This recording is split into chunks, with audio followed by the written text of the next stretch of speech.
성령 세례를 받기 전에는 그들은 다락방에 모여서 기도했어요.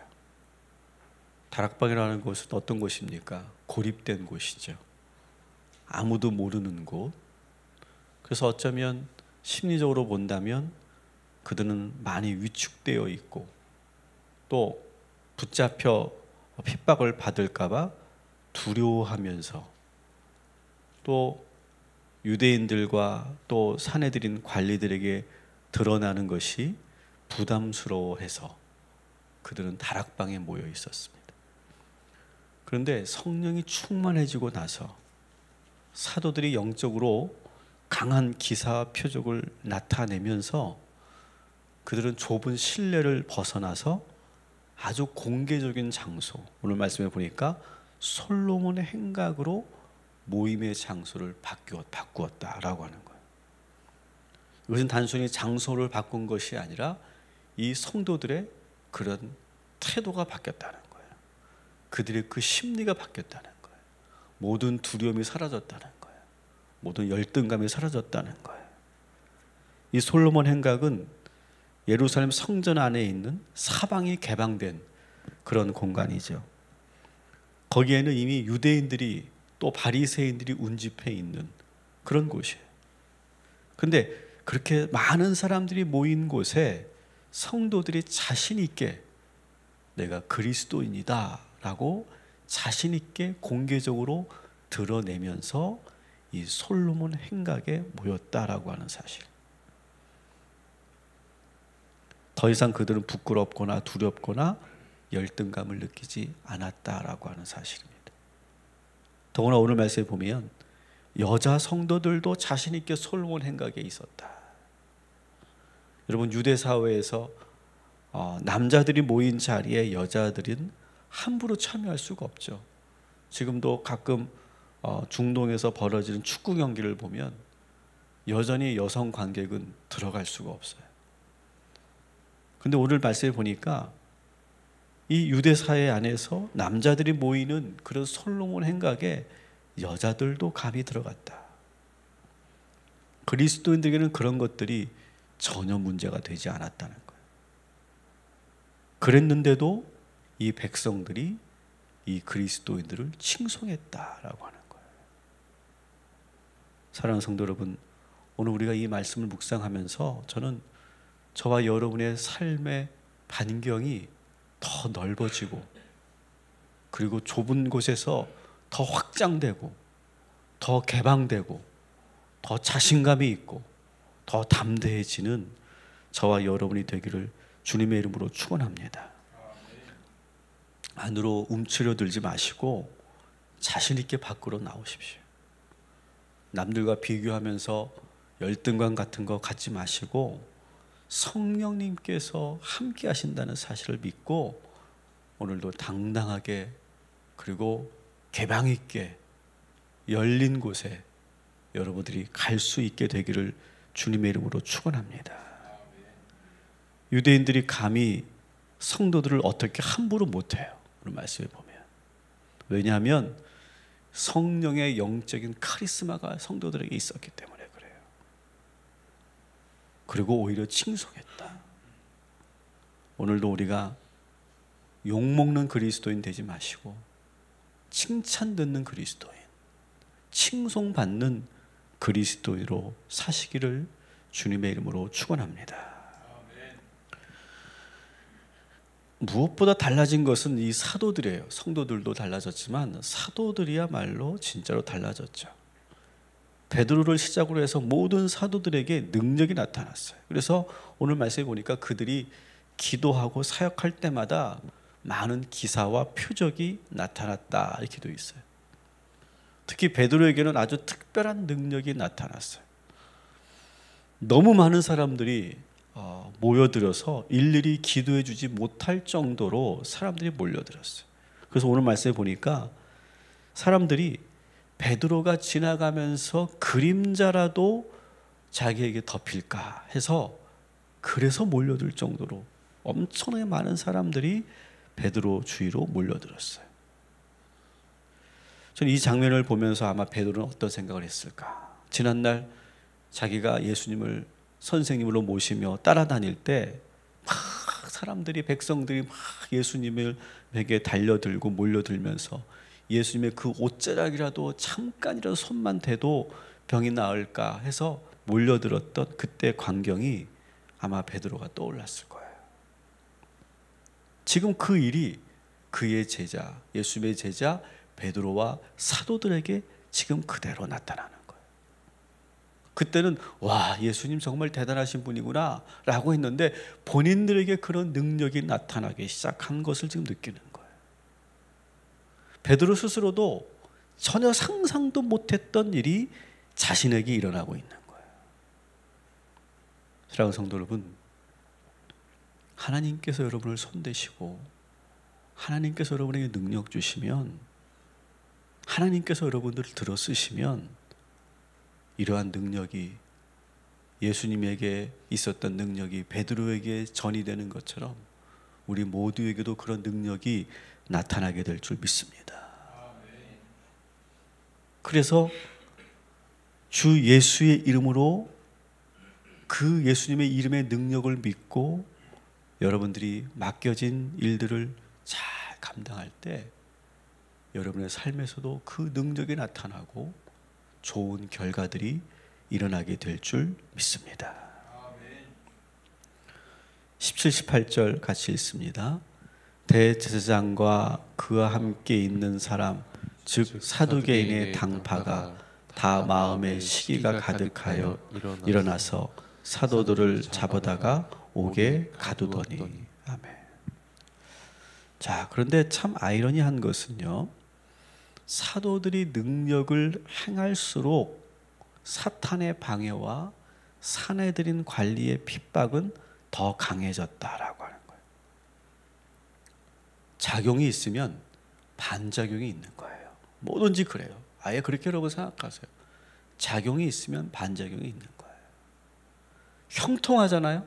그만큼 끌어내리는 힘이 있어요. 끌어당기는 힘이 있는 거예요. 잘 나가잖아요. 그러면 그것을, 잘 나가는 것을 방해하는 그런 힘이 있는 거예요. 여러분, 우리가 성령 충만하고 영적으로 많은 표적이 일어나고 신앙생활을 열심히 하고 교회 사역을 활발히 하다 보면 반드시 방해가 있는 거예요. 여러분이 하는 일도 마찬가지예요. 여러분이 하려는 일이 크면 클수록 그것을 방해하고 끊어내리려는 힘도 그만큼 클 거예요. 그래서 우리가 새롭게 무언가를 하려고 하면 반드시 거기에는 저항이 따른다. 이것을 여러분 꼭 기억하시기 바랍니다. 그리고 여러분이 가려고 하는 그 방향과 전혀 다른 그런 맞바람이 분다면 여러분은 지금 잘 가고 있는 거예요. 뭔가 지금 바람이 느껴지고 뭔가 이렇게 방해가 느껴진다. 아, 그러면 여러분이 잘 가고 있는 거, 오히려. 그렇게 아예 생각하세요. 역으로. 여러분, 이 오늘 본문 우리가 보면 성경에는 지금 작은 그 본문 위에 표제가 있죠. 그죠? 표제. 그죠? 그래서 12절부터 16절까지 위에 본문에 표제가 있고 17절부터 42절까지 표제가 있어요. 뭐라고 되어 있습니까?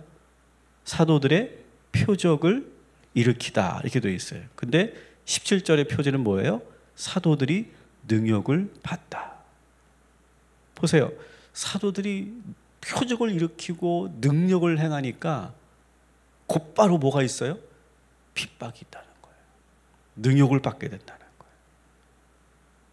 그래서 이 두 개의 제목을, 이 표제를 가지고 하나의 제목을 만든다면 어떻게 제목을 붙일 수 있을까요? 표적이 있는 곳에 능력이 있다. 작용이 있는 곳에 반작용이 있다. 형통함이 있는 곳에 시험이 있다. 여러분, 아예 여러분 그렇게 생각하시고 그런 시험이 있고 맞바람이 불고 저항이 있고 끌어내리는 힘이 있고 방해하는 힘이 있다면, 아, 내가 지금 제대로 가고 있는 거구나. 그리고 절대 여기서 포기하지 말아야 되겠구나. 그리고 끝까지 그 길을 걸어 올라가는 저와 여러분이 되기를 주님의 이름으로 축원합니다. 19절부터 우리 26절까지 같이 읽겠습니다. 주의 사자가 밤에 옥문을 열고 끌어내어 이르되 가서 성전에 서서 이 생명의 말씀을 다 백성에게 말하라 하매 그들이 듣고 새벽에 성전에 들어가서 가르치더니 대제사장과 그와 함께 있는 사람들이 와서 공회와 이스라엘 족속의 원로들을 다 모으고 사람을 옥에 보내어 사도들을 잡아오라 하니 부하들이 가서 옥에서 사도들을 보지 못하고 돌아와 이르되 우리가 보니 옥은 든든하게 잠기고 지키는 사람들이 문에 서 있으되 문을 열고 본즉 그 안에는 한 사람도 없더이다 하니 성전 맡은 자와 제사장들이 이 말을 듣고 의혹하여 이 일이 어찌 될까 하더니 사람이 와서 알리되 보소서 옥에 가두었던 사람들이 성전에 서서 백성을 가르치더이다 하니 성전 맡은 자가 부하들과 같이 가서 그들을 잡아왔으나 강제로 못함은 백성들이 돌로 칠까 두려워함이더라. 아멘.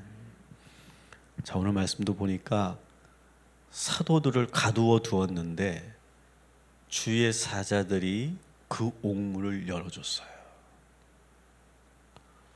여러분, 이 말씀을 우리가 오늘 이 새벽에 묵상하기를 원해요. 2018년도는 우리들의 인생에 막혔던 문들이 열리는 그런 한 해가 될 줄 믿습니다. 결국 사람이 열어주지 않아요. 하나님이 열어주시는 거예요. 결국 하나님이 열어주세요, 문을. 하나님께서 닫힌 문을 열어주시고 막힌 담을 허무시고 홍해를 가르시고 거친 파도가 몰려와도 주와 함께 날아오르는 그런 2018년도 되기를 주님의 이름으로 축원합니다. 그런데 오늘 말씀에서 더 제가 감명 깊게 본 대목은 그 문을 열어주고 나서 단순히 도망가라고 열어준 게 아니었어요. 뭘 하라고 명령하십니까? 성전에 가서 생명의 말씀을 전하라. 그래서 옥문을 열어줬다는 거예요. 우리는 옥문이 열린 것에만 신비해 하는데 더 중요한 것은 옥문을 열어주면서 지금 우리들에게 무슨 미션을 주시는 것인가. 여러분, 기적을 베푸시는 하나님도 우리에게 중요하지만 단순히 우리에게 부자가 되게 하고 성공하게 하고 인기를 얻게 하고 뭔가 보여주는 것이 중요하게 여기는 것이 아니라 그 기적의 문을 열어주신 후에 우리가 하나님을 위해서 무엇을 할 것인가, 이 기회를 통해서 하나님께 어떻게 영광 올려드릴 것인가, 이것을 우리가 또한 기도하고 준비하는 저와 여러분이 되기를 소망합니다. 그래서 우리가 문을 열어달라고만 기도하지 마시고 문을 여시고 나면 내가 무엇을 할 것인가, 무엇을 감당할 것인가, 어떻게 내가 주님의 영광을 위해 살 것인가, 그 사명을 놓고도 기도하는 오늘 이 아침이 되시기를 주님의 이름으로 축원합니다. 그러면 하나님께서 여러분들을 놀라운 기적의 주인공으로 세우시고 그리고 하나님께서 여러분들을 더욱더 복되게 사용하여 주실 줄 믿습니다. 오늘 기적을 꿈꾸십시오. 옥문이 열리는 것을 꿈꾸십시오. 막힌 담이 무너지는 것을 여러분 바라보시며 오늘도 충만한 마음으로 하나님께 기도하시기를 주님의 이름으로 축원합니다.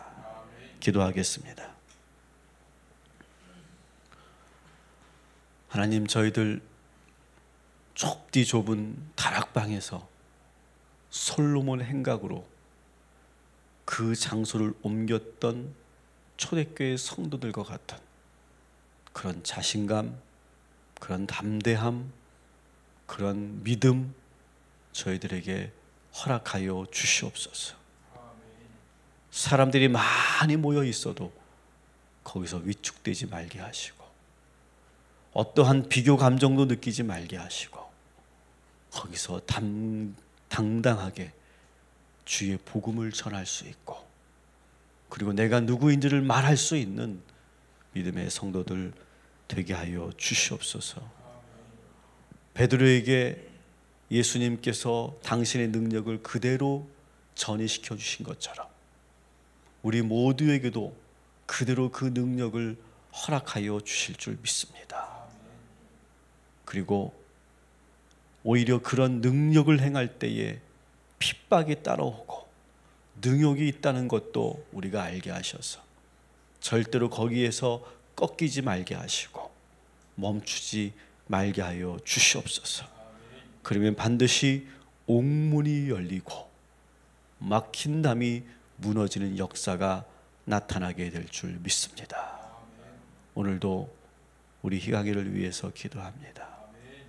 하나님께서 눈동자같이 지켜주셨고 머리털도 상하지 않도록 주님께서 보호하셔서 이제 그 어려운 4차를 모두 마치고 이제 회복 중에 있습니다.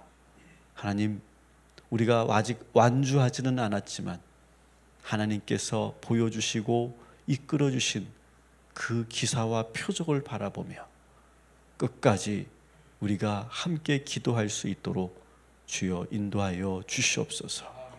오늘 이제 김희영 집사 오랜만에 왔는데 하나님께서 성령으로 충만케 하시고 오늘도 주의 말씀을 듣고 기도할 때 환상을 보게 하시고 옥문이 열리는 역사가 나타나게 하여 주시옵소서.